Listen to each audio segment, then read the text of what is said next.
Mapagpalang araw po mga ka-EA. Ngayon nga po palang araw ako po yung nakabili itong isda. Ito po yung isdang alat na bili ko dito po sa amin sa palengke ng Bae.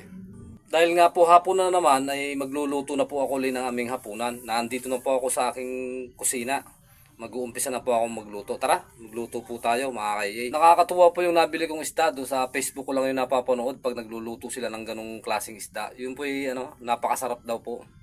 Itong gagawin ko na lang po ipapaksiw ko na lang. Ito na nga po pala yung isdang akin lulutuin. Napakahaba po niya para siyang palos. Habang ako nga po akmang lulutuin ko na lilinisin ko na po itong isda, yung aking mga apoy nandito naglalaro. Yung mami nga nila ay may in-order sa online na panlinis po, yung pang map. Pinagmamalaki po sa akin ng aking apo. Napakaganda raw. Ito po yung isda ang haba po nung kanyang nguso.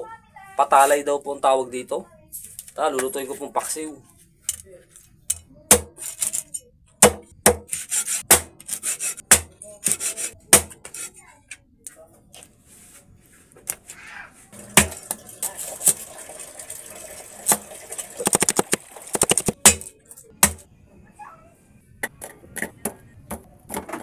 Nung nalinisan ko na nga po yung isda at nagayat-gayat ko na rin, yung Ricardo ay ayos na rin po, akin na po isasalang. Bago ko nga pala sinalang ay nilagyan ko muna ng pampalasa yung betchin at asin. Tapos nilagyan ko na rin ng suka at yung ating siling green. Ang Ricardo nga pala nilagay ko dyan ay yung sibuyas, bawang at luya.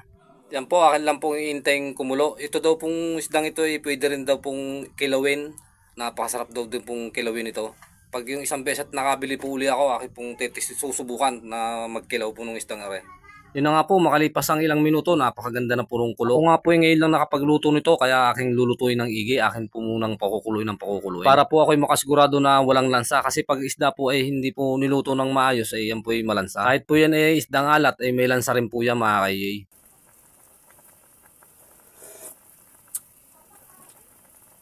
Sarap, sarap pala. Nung akin nga pong tinikman yung sabaw napakasarap po pala ng isdang aray. Dahil nga po masarap yung sabaw, siguradong masarap din po ang laman nito, kaya titikman ko rin po mga ka-EA. Kaya po ako'y sasandok na ng isang piraso. Gusto ko na nga pong lasahan o tikman ay nakalimutan ko po ay mainit nga pala to bagong luto. Kaya nga po hindi ako magkaintindihan kung paano gagawin kong pagtikim. Habang binuvoice over ko nga napapanood ko, hindi ako magkaigi, ako pitawang-tawa Parang naiihing pusa si EA.